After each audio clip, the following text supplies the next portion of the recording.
تھی نا نبی پاک کی رضائی ہمشیرہ حضرت حلیمہ کی، تو ان کے سارا قبیلہ گرفتار ہو کے آیا تھا. وہ جب آئی ہیں نا نبی پاک کے پاس تو حضرت ابو ہریرہ سے کہنے لگی حضور کو جا کے بس کان میں کہہ دو کہ حلیمہ کی بیٹی آئی. حضرت ابو ہریرہ کہتے ہیں حضور اتنی تیزی سے اٹھے کہ نبی پاک کی چادر بھی منبر پہ رہ گئی. پھر حضور گھر لے گئے، فرمایا فاطمہ اور عائشہ کو بلاؤ، میری بہن آئی ہے. میرے محبوب کریم نے فرمایا تو اگر کہے گی نا تو میں تیرے لیے مدینے میں مکان بنا دوں گا، تو یہیں رہ جا. کہنے لگی نہیں محبوبہ واپس جانا. تو حضور سے کہنے لگی میرا سارا قبیلہ گرفتار ہے، اسے چھوڑ دیں. حضرت ابو ہریرہ کہتے ہیں ہر کام حضور نے مشورے سے کیا، پر جب بہن نے کہا نا چھوڑ دے، اور میں کوئی مشورہ نہیں، جیسے تو کہے گی ویسے ہی ہو جائے گا، جیسے تو کہے گی ویسے ہی ہو جائے گا، جس طرح تو چاہے گی. کون اشک شوئی کرے گا، کون بات سنے گا، کون دکھ کسی کی. پگلی بی بی، پاگل عورت، دیکھے کبھی پاگلوں کو کوئی وقت دیتا؟ تو پاگلوں کے پاس بیٹھا. میں بڑا مصروف آدمی ہوں، مجھے تو سیاںا بندہ ملنے آئے تو میں کہتا مختصر بات کرنا. ایک پگلی بی بی آئی، پاگل. حضرت انس کہتے ہیں آ کے کھڑی کہنے یا رسول اللہ مجھے کام ہے. پاگل عورت. تو نبی کریم صلی اللہ تعالی علیہ وسلم نے کہا کیا کام ہے؟ تو اس کے محلے کے لوگ کھڑے ہو گئے، کہنے لگے حضور چھوڑیں، یہ تو دیوانی ہے، ایسی باتیں کرتی رہتی ہے. جناب انس بن مالک فرماتے ہیں حضور ناراض ہوئے. فرمایا تم سے بات کر رہی ہے کہ مجھ سے کر رہی ہے؟ کرنے دو باتیں. کیا بات ہے بتا. کہنے لگے حضور یہاں نہیں کرنی، میرے ساتھ آئے. نبی کریم اس کے پیچھے پیچھے چلنے لگے. جناب انس فرماتے ہیں کہ صحرا میں لے گئی. نبی پاک ریت پہ بیٹھ گئے، سامنے بیٹھ گئی. کہنے لگی حضور بچوں کو منع کریں، مجھے روڑے مارتے. فرمایا میں کہہ دوں گا، آپ نہیں کریں گے. حضور میرے گھر والے میری بات نہیں سنتے. فرمایا میں سمجھاؤں گا. یا رسول اللہ یہ پاگل کہہ کے چھیڑتے. حضور نے فرمایا کوئی نہیں کہے گا، میں منع کر دوں گا.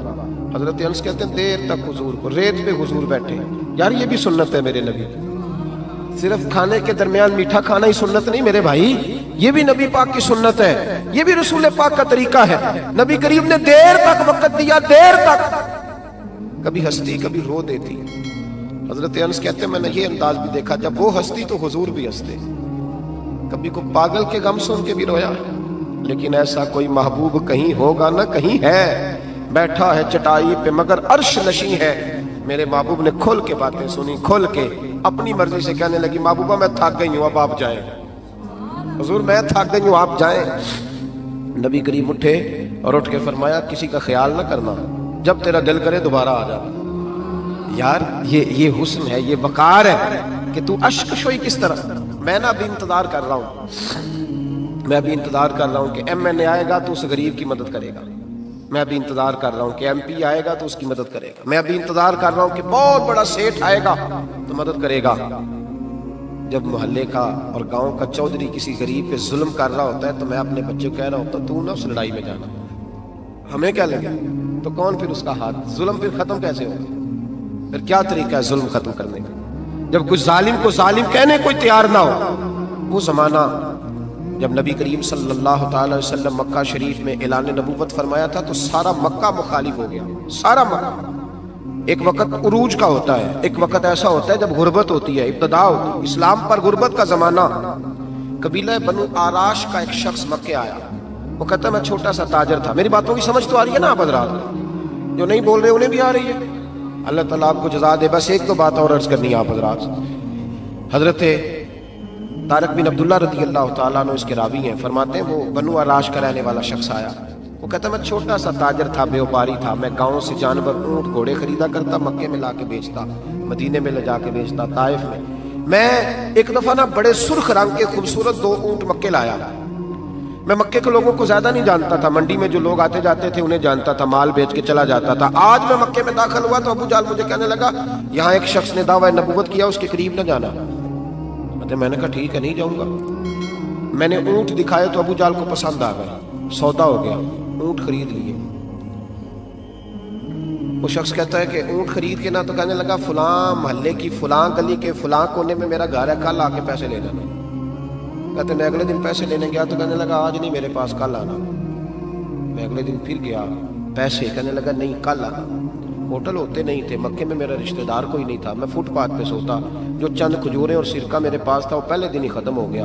انویسٹمنٹ بھی ساری وہیں لگی ہوئی تھی، گھر میں بچے بچیاں انتظار کر رہے تھے. میں بڑا مجبور ہوا، تھک گیا. تیسرے دن میں گیا تو میں نے کہا پیسے، کہنے لگا کل آنا. میں نے ذرا دبا کے بات کی، میں نے کہا یار میری کو پھپھو تو رہتی نہیں مکہ مکرمہ میں، غریب آدمی ہوں، میرے پیسے دے میں جاؤں۔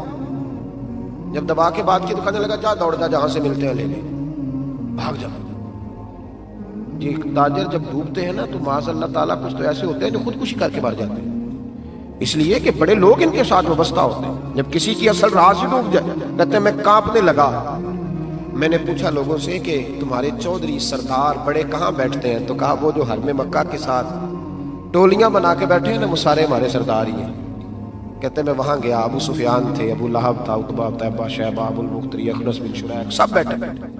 میں نے جا کے کہا یارو میں بنو عراش کا رہنے والا ہوں، چھوٹا سا تاجر ہوں، 2 اونٹ یہاں لا کے بیچ بیٹھا ہوں تو ایک شخص نے خریدے ہیں، وہ پیسے نہیں دیتا۔ کہتے ہیں عتبہ بولا یا ابو سفیان بولا کہ کون ہے جو تیرے پیسے کھا گیا؟ طاقت ہے کسی کی نام لے؟ تو کہتے ہیں میں نے کہا اس کا نام ابو جہل ہے۔ جب میں نے یہ کہا نا کہنے لگے اوہو وہ تو پیسے نہیں ملتے تیرے، تو بڑا گنڈا ہے، تو بہت بڑے بدماش کے پاس ہونا چاہیے، وہ تو نہیں پیسے ملنے لگے، کبھی نہیں ملتے۔ فرماتے اب میں کانپا، اب تو میری امیدیں ٹوٹنے لگے، اب میرے آنسو چھلکنے لگے۔ تو ایک شخص نے نا مذاق کیا، ادھر دیکھیے گا میری طرف، مذاق کیا۔ کہتے ہیں سامنے نا خانہ کعبہ کی دیوار کے ساتھ ٹیک لگا کے رسول پاک تشریف فرما تھے، نبی کریم بیٹھے ہوئے تھے، نبی کریم۔ تو ایک بندے نے معاذ اللہ ثم معاذ اللہ نقل کفر نہ باشد، اس نے نا مذاق کیا، کہنے لگا وہ جو بندہ بیٹھا ہے وہ تیرا مسئلہ حل کر سکتا ہے۔ کہتے ہیں اس نے مذاق کیا، باقی ہنسنے لگے۔ مجھے سمجھ نہ آئی کہ بیچتے بھی ہیں اور مذاق بھی اڑاتے ہیں، لیکن ڈوبتے کو تنکے کا سہارا میں حضور علیہ السلام کے قریب پہنچا۔ نبی کریم کچھ وظیفہ پڑھ رہے تھے۔ یہ غریب آدمی نا بیچارہ وزیر سے بھی ڈرتا ہے تو پیر سے بھی ڈرتا ہے کہ کہیں طبیعت پہ کوئی چیز گرا نہ گزر جائے۔ تو کہتے ہیں میں ڈرتے ڈرتے نا پیچھے بیٹھ گیا کہ فارغ ہوں گے تو میں بات کروں گا۔ فرماتے میں ابھی پیچھے بیٹھا ہی تھا، پورا بیٹھا بھی نہیں تھا کہ میرے رسول پاک نے میری طرف توجہ فرمائی، رخ میری طرف پھیرا، 2 جملے نبی پاک نے کہے تو مجھے یوں لگا جیسے پردیس میں مجھے ماں مل گئی ہو۔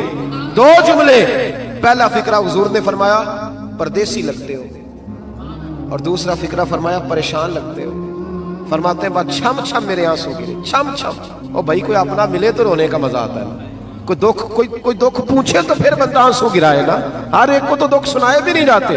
وہ شاعر اردو کا ہے، آپ کی سمجھ میں آ گیا تو بڑا اچھا ہے۔ اس نے کہا تھا کہ ہجوم غم میں بھی توہین ضبط غم نہ ہوئی، ہم اس احتیاط سے روئے کہ آنکھ نم نہ ہوئی۔ ہجوم غم میں بھی توہین ضبط غم نہ ہوئی، ہم اس احتیاط سے روئے کہ آنکھ نم نہ ہوئی۔ ہم روئے بھی ہیں پر ہم نے کوشش کی ہے کہ کوئی ہمارے آنسو نہ دیکھے، چھپ چھپا کے روئے۔ فرمانے لگے نبی رحمت صلی اللہ علیہ وسلم نے فرمایا پردیسی اور پریشان لگتے ہو۔ کہتے میں جب رویا نا تو کریم رسول نے کام بھی نہیں پوچھا، یہ بھی نہیں پوچھا مسئلہ کیا، مجھے تبکی دی۔ فرمایا چپ کر، روتا کیوں ہے؟ جیسے تو کہے گا ویسے ہی ہو جائے گا۔ کیا کہا بریلی کے امام نے؟ فرمانے لگے غم زدوں کو رضا مجدہ دیجئے کہ ہے، جاؤ اعلان کر دو، غم زدوں کو رضا مجدہ دیجئے کہ ہے، بے کسوں کا سہارا ہمارا لگا۔ نبی کریم نے فرمایا فکر نہ کر، جیسے تو کہے گا ہو جائے۔ کہتے حضور پہلے مجھے گھر لائے، سرکہ کھلایا، کھجوریں دی، دودھ پلایا، میں 2-3 دنوں کا بھوکا تھا، میں نے راج راج کے کھایا۔ کہتے ہیں جب میں سیر ہو گیا نا میری تسلی ہو گئی۔ اب حضور نے فرمایا بتا تیرا مسئلہ کیا ہے؟ سارا علاقہ کسی اور طرف ہے، شہر کسی اور طرف ہے، پر میرے نبی حق کے ساتھ ہے۔ حالات نہیں ہے اس وقت کے حق کے ساتھ کھڑا ہوا جائے، پر حضور حق کے ساتھ ہے۔ میرے نبی کریم سید عالم صلی اللہ تعالی علیہ وآلہ وسلم نے فرمایا، کریم رسول فرمانے لگے کیا مسئلہ ہے؟ ابو جہل پیسے نہیں دیتا۔ فرمایا اس نے کیوں نہیں دینے، دے گا پیسے، کیوں نہیں دینے پیسے؟ دیکھ کچھ لوگ شرافت کو بزدلی سمجھتے ہیں۔ وہ ایک درویش تھا تو کسی نے سخت بات کر دی تو کہنے لگا میرے ساتھ سخت بات نہ کر، ایٹ سٹ تے پکھڑا کوار گندل اسی اور بھی بوٹیاں جاننے ہیں۔ ایٹ سٹ تے پکھڑا کوار گندل تے اسی، اور اس کا ترجمہ اقبال نے بھی کیا۔ اقبال کہنے لگے ہو ہلکا یارا تو بریشم کی طرح نرم، پر رزم حق و باطل ہو تو فولاد ہے مومن، رزم حق و باطل ہو تو اشداء علی الکفار رحماء بینہم، کافر پہ سخت اور آپس میں رحم، یہ اصول ہے مومن کا۔ نبی کریم نے فرمایا کیوں نہیں پیسے دینے، دے گا۔ ان الذین قالوا ربنا اللہ ثم استقاموا تتنزل علیہم الملائکہ، جو رب کا نام لے کے ڈٹ جائے اللہ اس کی مدد کے لیے فرشتوں کا نزول فرما دیا کرتا ہے۔ نبی کریم علیہ السلام ساتھ چلے آہستہ آہستہ، اور بھائی کونسلر رکا بھی لکھ دے تو اس کی مہربانی۔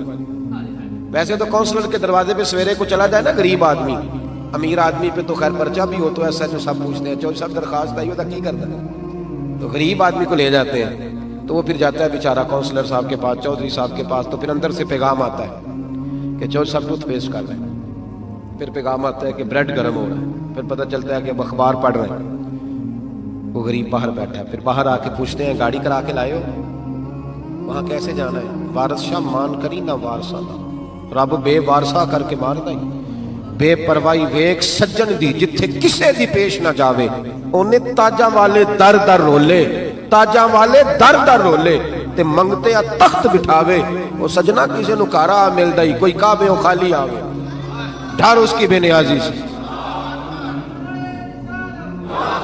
اور بڑے بڑے حاجی نمازی، ناراض نہ ہونا میری بات سے، بڑے بڑے حاجی نمازی حق کی بات کرنی ہوتی ہے تو پیچھے ہٹ جاتے ہیں۔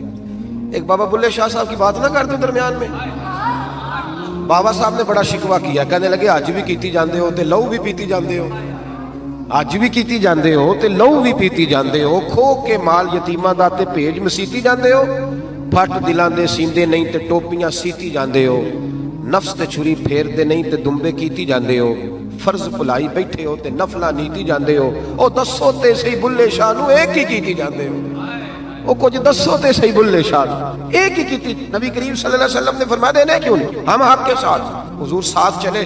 تو وہ شخص کہتے ہیں جب گلی میں حضور جا رہے تھے نا تو میرے دل میں خیال آ رہا تھا کہ وہ تو بڑا بدماش ہے اور حضور تو بولتے بھی دھیما دھیما ہے، وہ تو بڑا گنڈا ہے، اور میں 100 باتیں کرتا تو حضور ایک جواب دیتے، نیچی نظروں کی شرم و حیا پر درود، اونچی بھینی کی رفعت پہ لاکھوں سلام۔ تو محبوب پاک کیسے بات کریں گے، وہ تو بڑا بے حیا ہے، لیکن کہتے ہیں سارے رستے حضور نے کوئی بات نہ کی، ککھ سواد نہیں مشری اندر، اسا کھنڈا میں چک ڈٹھیاں، اینا ساریاں شیواں نالوں گلاں سجن دیاں مٹھیاں۔ یہ کس قسم کا عذاب ہے؟ جمعے پڑھ گئے ٹڈیاں آ گئی، یہ اللہ نے عذاب نازل کیا۔ جب وہ عذاب میں مبتلا ہوئے تو موسیٰ علیہ السلام سے کہا کہ آپ اللہ سے دعا کریں کہ ہم سے یہ عذاب ٹل جائے، اگر ایسا ہوا تو ہم ایمان لے آئیں گے، بنی اسرائیل کو بھی آزاد کر دیں گے۔ لیکن موسیٰ علیہ السلام کی دعا کے نتیجے میں جب عذاب ٹل جانے کے بعد فرعونی پھر اپنے وعدے سے پھر گئے۔ بنو قریظہ والوں نے بھی کئی دفعہ حضور سے وعدے کیے پر اپنے وعدوں پر قائم۔ ایک بات آپ سے یہاں روک کے عرض کر دوں، ہم بھی کئی دفعہ کہتے ہیں ذرا بریک کبھی گاڑی کی نہیں نہ لگتی تو ہم ارادہ کرتے ہیں کہ آج سے ہی نماز شروع کر دینی، ذرا طبیعت زیادہ لیل ہوتی ہے تو ارادہ کرتے ہیں نا کہ بھائی آج کے بعد ہم نے نیک، پھر کیا ہوتا ہے شفا ہو گئی تو چھٹی ہو گئی۔ یہ طریقہ درست نہیں، یہ تو کفار کا طریقہ بیان کیا نا قرآن پاک نے جہاں فرمایا جب اللہ تبارک و تعالیٰ نے انہیں نجات دے دی تو اپنے وعدے سے مکر گئے، تو پھر اللہ تبارک و تعالیٰ نے بنی اسرائیل کو سمندر پار کر کے ایسی قوم کے پاس پہنچا دیا جو بتوں کی پرستش کرتی تھی، وہ تو بچ گئے لیکن فرعونی سارے دریا کے اندر غرق ہو گئے۔ حضرت موسیٰ علیہ السلام سے کہنے لگے کہ ہمارے لیے بھی یہ خدا بنا دیجئے۔ حضرت موسیٰ علیہ السلام نے فرمایا بت پرستی کرنے والے جاہل ہیں۔ یہ بت پرست قوم کے پاس جب گئے نا بنی اسرائیل والے بت پوچھتے ہوئے دیکھا تو کہنے لگے ہمارے لیے بھی سامنے بنا کے رکھ دو۔ فرمایا یہ تو جاہل ہے، تم انہیں دیکھ کے اثر قبول کر رہے ہو اور اپنی جاہلیت کے باعث یہ ہلاک ہونے والے بھی ہیں۔ پھر اللہ تعالیٰ نے بنی اسرائیل پر اپنی نعمتوں کا ذکر فرمایا اور موسیٰ علیہ السلام نے اپنی قوم میں ہارون علیہ السلام کو اپنا جانشین فرمایا اور کوہ طور پر تشریف لے گئے۔ اللہ نے فرمایا وہاں آ جائیں میں آپ کو تورات عطا کرتا ہوں۔ 40 دن کا یہ عرصہ تھا۔ موسیٰ علیہ السلام نے وہاں پہ جا کے، وہ سارا واقعہ بھی انہی آیات میں ہے کہ حضرت موسیٰ نے عرض کیا تھا کہ رب ارنی، یا اللہ میں تجھے دیکھنا چاہتا ہوں، تو فرمایا لن ترانی، تو نہیں دیکھ سکتا۔ وہ بھی یہاں اللہ نے ذکر فرمایا۔ پھر اللہ تعالیٰ نے اپنی ایک تجلی جب کوہ طور پہ ڈالی تو حضرت موسیٰ علیہ السلام تاب نہ لا سکے اور بے ہوش ہو گئے اور پہاڑ بھی ریزہ ریزہ ہو گیا۔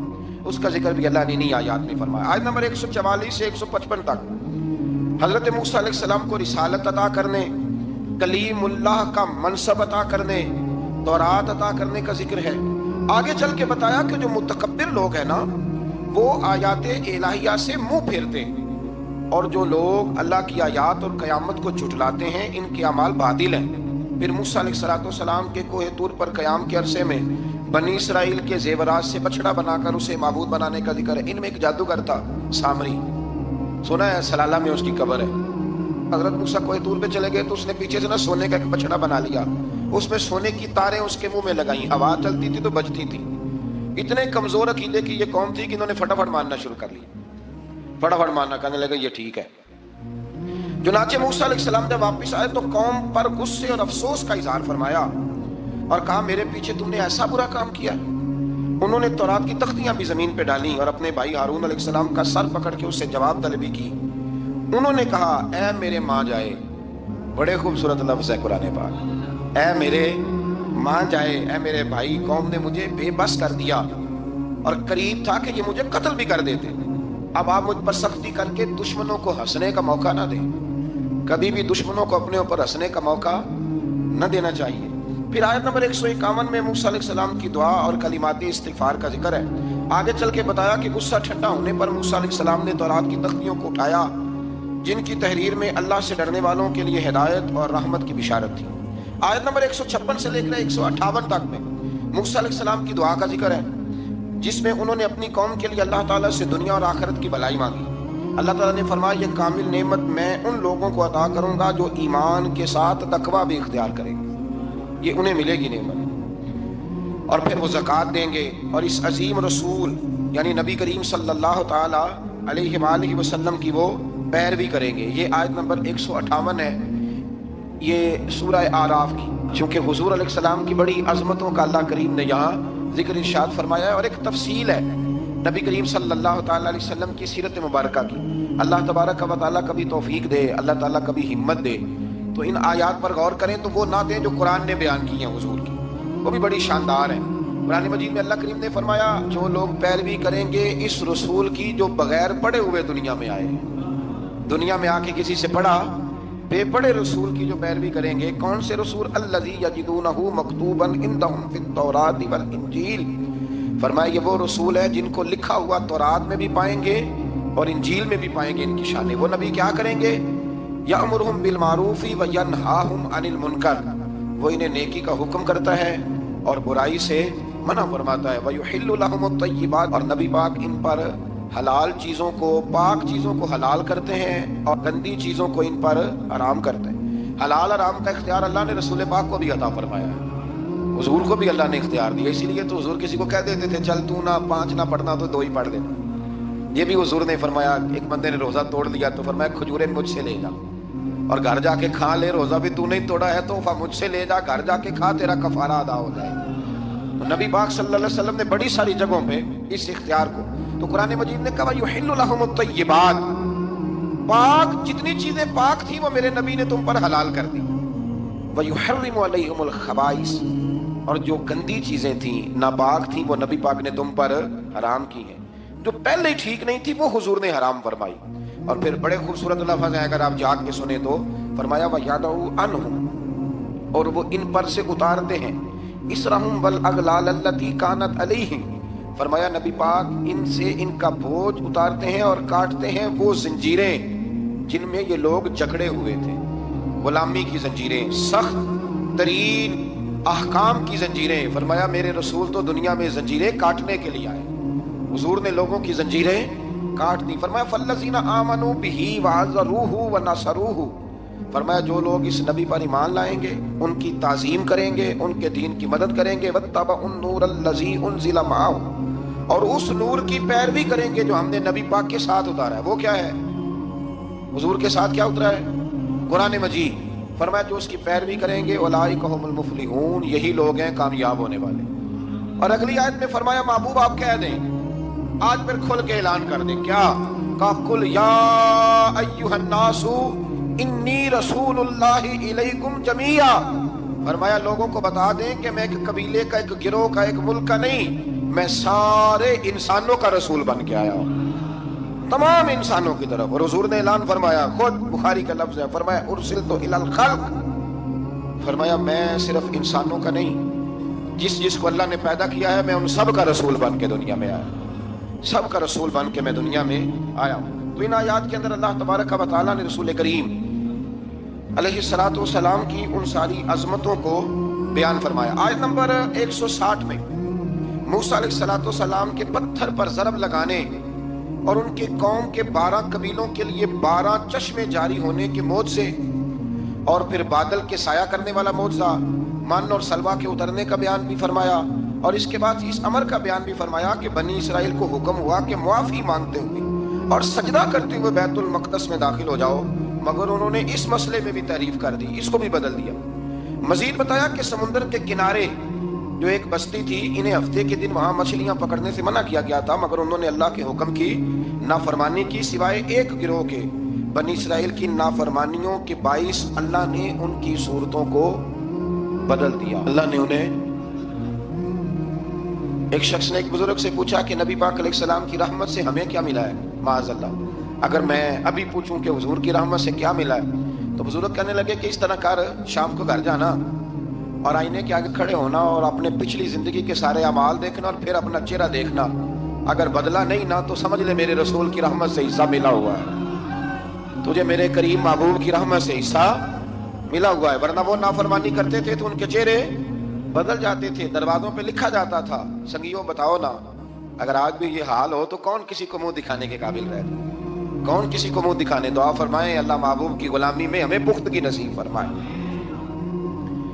پھر اللہ تبارک و تعالیٰ نے آیت نمبر 168 میں اور 167 میں یہود کے برے اعمال کا سبب ان کی جمعیت کے منتشر ہونے اور ان پر جابر لوگوں کے مسلط ہونے کا ذکر فرمایا۔ بعد والی آیات میں ان کے برے جانشینوں کا ذکر کیا جو رشوت لے کر اللہ تعالیٰ کی آیات میں رد و بدل کر دیتے تھے۔ ان سب برائیوں کے باوجود اس مغالطے اور خود فریبی کا شکار تھے کہ وہ بخشے جائیں گے۔ اللہ اکبر۔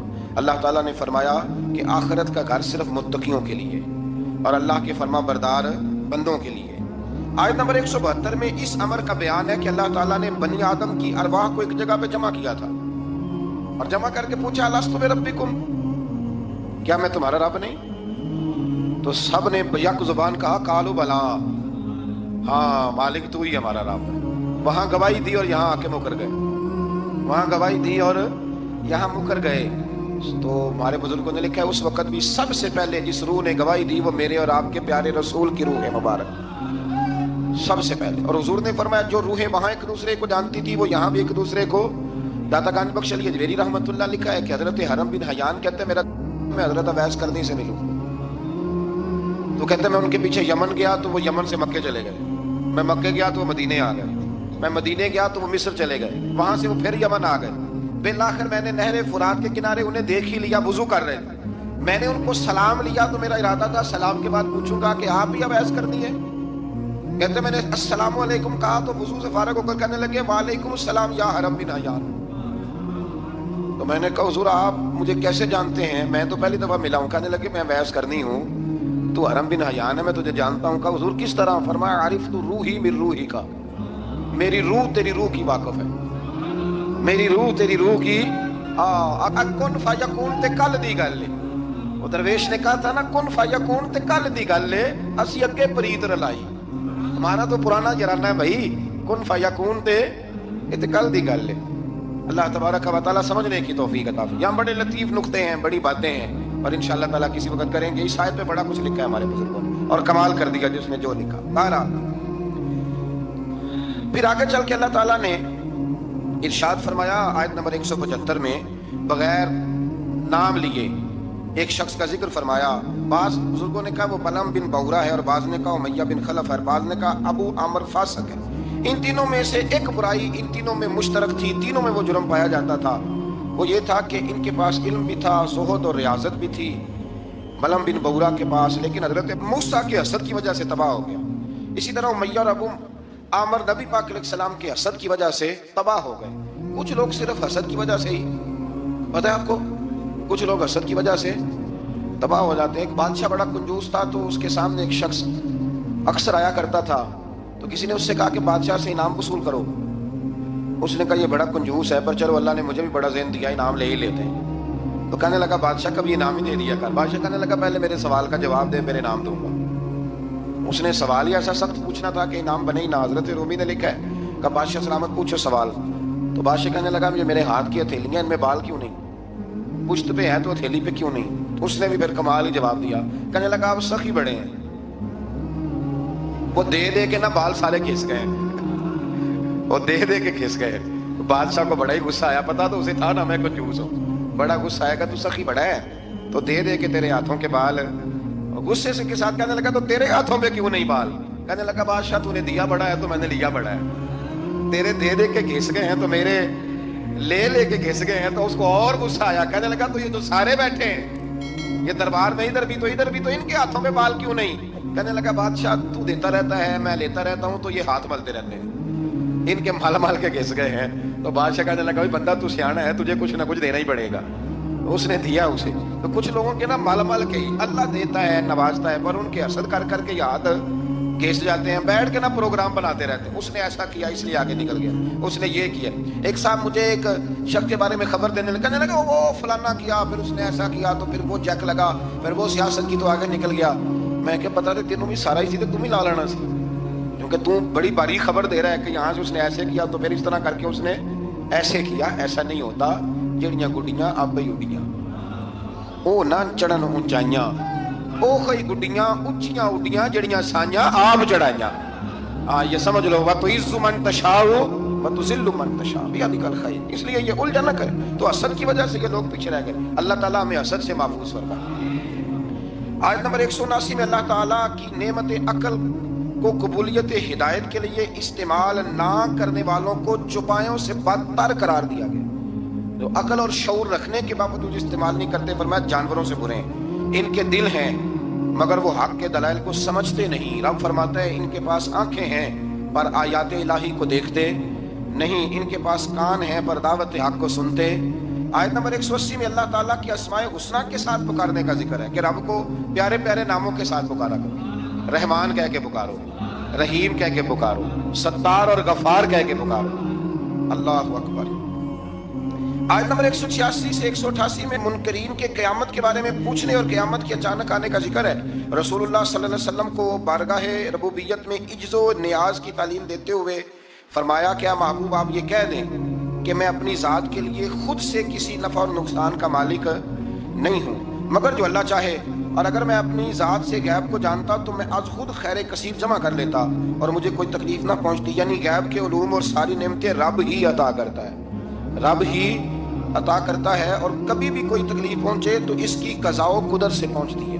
یہ اللہ کی قدرت ہوتی ہے، اگر کبھی کسی کو کوئی تکلیف، زیادہ تر تکلیفیں اس کے پیاروں کو پہنچتی ہیں، مطلب یہ تو نہیں نا کہ وہ ناراض ہے، اس میں کوئی اس کی حکمت ہے۔ آیت نمبر 199 اور 190 میں بتایا کہ تمام بنی آدم کو ایک جان حضرت آدم علیہ السلام سے پیدا کیا ہے اور اسی سے اس کا جوڑا بھی بنایا تاکہ وہ اس سے سکون حاصل کرے، اور جب بیوی امید سے ہو تو میاں بیوی تندرست لڑکے کی دعا کرتے ہیں اور شکر ادا کرنے کا اقرار کرتے ہیں، لیکن جب اللہ تعالیٰ ان کو عطا کرتا ہے تو یہ لوگ اس کے ساتھ شریک بنا لیتے ہیں۔ اس کے بعد والی آیات میں کفار کے معبودان باطل کی عجز، کمزوریوں اور احتیاج کا ذکر فرمایا۔ دیکھیں نا آپ، جب تک تو بچہ پیدا نہیں ہوتا تو دعائیں ہوتی رہتی ہیں، اور جب پیدا ہو جاتا ہے تو پھر ڈھول بجنے شروع ہو جاتے ہیں۔ کئی دفعہ دل کرتا ہے پوچھنے کو کہ یار یہ تمہیں اللہ تعالیٰ نے دیا ہے نا، تو چاہیے تو یہ تھا کہ بچہ پیدا ہوتے ہی سجدے میں گر جاتے ہیں۔ اگر تو یہ طریقہ کفار کا بیان کیا یہاں، لیکن مسلمانوں کی تعلیم کے لیے بیان ہو رہا ہے۔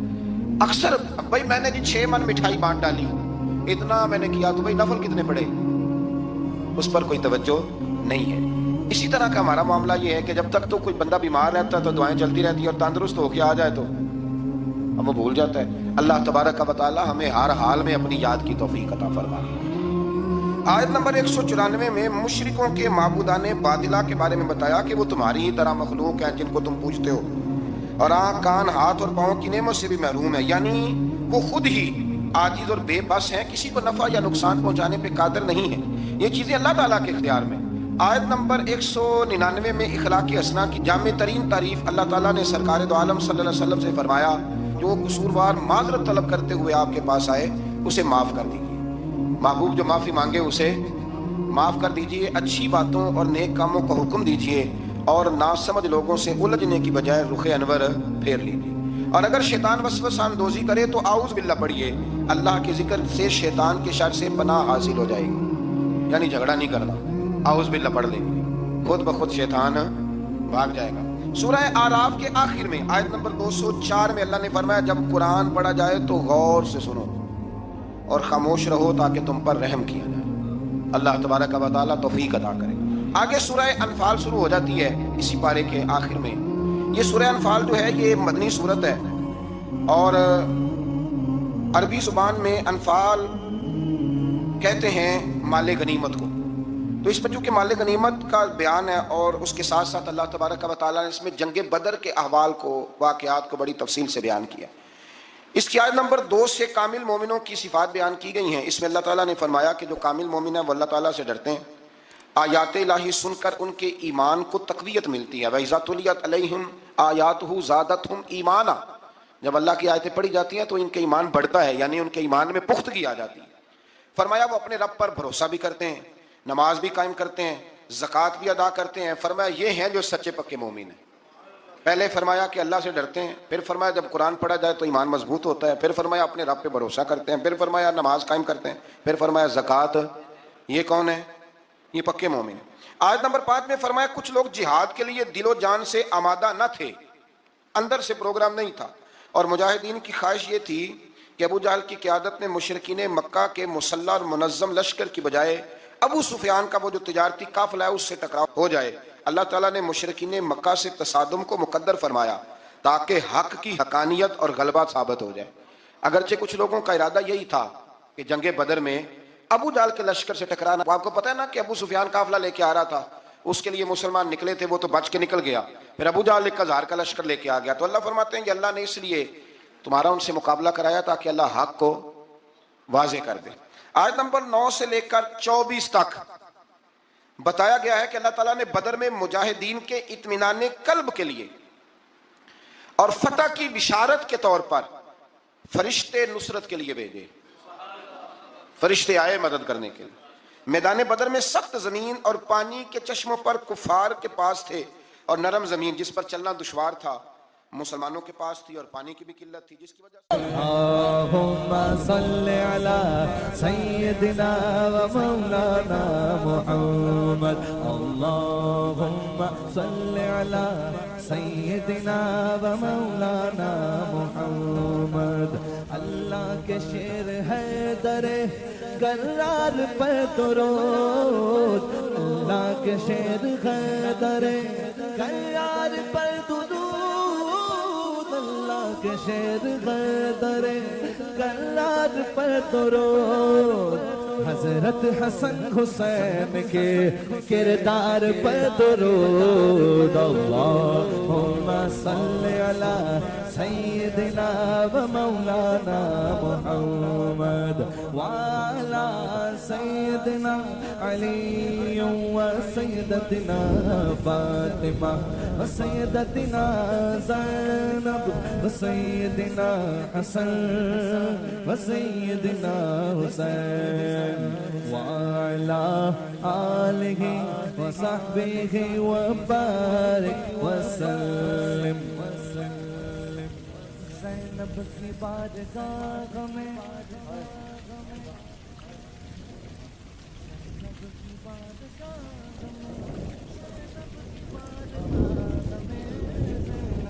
بارگاہ میں سلام نیاز ہے، زینب کی بارگاہ میں سلام نیاز ہے.